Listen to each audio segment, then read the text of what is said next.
अब राजस्थान को लेकर भी कांग्रेस के अपने दावे थे। एग्जिट पोल के बाद कांग्रेस दावा कर रही थी कि राजस्थान में उनकी वापसी होगी, लेकिन फाइनल नतीजों में कांग्रेस राजस्थान से आउट हो गई। इस जीत में कौन कौन सा फैक्टर काम आया और कौन कौन से वैसे फैक्टर्स थे जिसकी वजह से जो रुझान हुए, जो नतीजे हुए वो इवेंचुअली आए, उसकी भी आपको डिटेल दिखाते हैं। राजस्थान में बीजेपी की जीत में पूर्व मुख्यमंत्री वसुंधरा राजे की भी अहम भूमिका मानी जा रही है, क्योंकि राजस्थान में उन सीटों पर सबकी नजर थी जिन पर वसुंधरा राजे का असर माना जाता है, और ये 30 से 60 सीटों के बीच इनका अलग अलग एक्सपर्ट्स अलग अलग तरीके से अनुमान लगाते हैं। अब राजस्थान में 199 में से 42 सीटें ऐसी बताई जाती हैं जिन पर वसुंधरा राजे का दबदबा माना जाता है। इन 42 सीटों में बीजेपी को 22 सीटें मिली, जो पिछली बार से 3 सीटें ज्यादा हैं।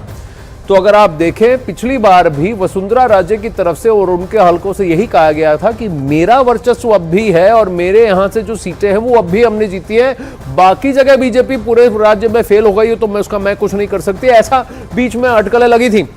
लेकिन अभी भी अगर आप देखें तो रानी साहिबा का जो स्फीयर ऑफ इन्फ्लुएंस है, उनकी 42 सीटों में से 22 सीटें बीजेपी को मिली हैं। पिछली बार 18 थी, अब की बार 22 हैं।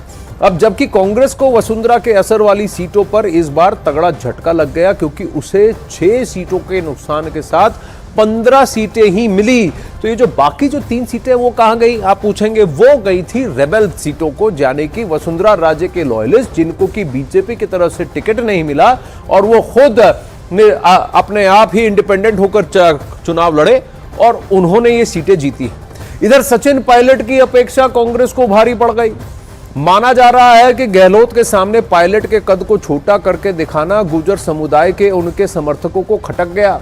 माना जा रहा है कि कांग्रेस वक्त रहते खतरे में कि इस घंटी को नहीं भांप पाई, जिसका खामियाजा कांग्रेस को भुगतना पड़ा है, क्योंकि राजस्थान में 24 ऐसी सीटें हैं जहां गुर्जर समुदाय के वोटर निर्णायक भूमिका में है।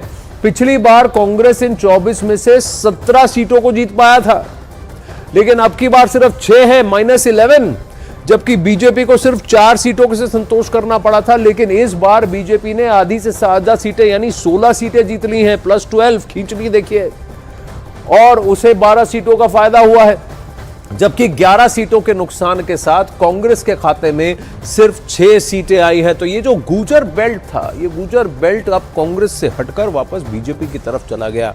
सचिन पायलट की जिन सीटों पर असर था, वहां कांग्रेस पार्टी को बहुत बड़ा नुकसान हुआ। पूर्वी राजस्थान की 42 सीटों पर सचिन पायलट की अच्छी खासी पकड़ मानी जाती है, लेकिन इस बार के नतीजों से इशारा मिलता है कि गुर्जर समुदाय के लोगों ने कांग्रेस का हाथ झटक दिया, पल्ला झाड़ लिया अपना। अब वही, क्योंकि इस बार अगर आप देखें तो बीजेपी को 24 सीटें मिली हैं पिछली बार के मुकाबले, +20 सीट, 20 सीटें ज्यादा। पिछली बार 4 ही मिली थी इनको, तो 20 सीटों का फायदा हुआ। कांग्रेस को सिर्फ 16 सीटें मिली, मतलब इस बार कांग्रेस -11 हो गया, यानी काफी ज्यादा नुकसान अगर आप देखें। और वहां पर अन्य जो है रेबल्स हैं, उनसे भी 9 सीटें छिन गई हैं, सिर्फ 2 सीटें आई हैं। तो अब की बार कहीं ना कहीं उस गुर्जर बेल्ट में पूरा रुझान बीजेपी की तरफ कांग्रेस से अलग होकर कांग्रेस से पल्ला झाड़ लिया। अशोक गहलोत के लिए भी राजस्थान के नतीजे परेशान करने वाले हैं, क्योंकि ऐसी सीटों पर भी कांग्रेस को बड़ी हार का सामना करना पड़ा जिन पर अशोक गहलोत का तगड़ा असर माना जाता है, खासकर उस जोधपुर बेल्ट में। राजस्थान के 199 में से कुल 51 सीटें ऐसी हैं जिन पर अशोक गहलोत का बड़ा असर बताया जाता है। उन 51 सीटों में 32 पर बीजेपी काबिज है, यानी पिछली बार के मुकाबले 12 सीटें ज्यादा। ये सीटें पिछली बार से 12 ज्यादा है, जैसे मैं कह रहा हूं, जबकि कांग्रेस इन 51 सीटों में सिर्फ 10 सीटों का नुकसान सहते हुए सिर्फ 16 सीटों पे आया है, यानी -10 सीट्स।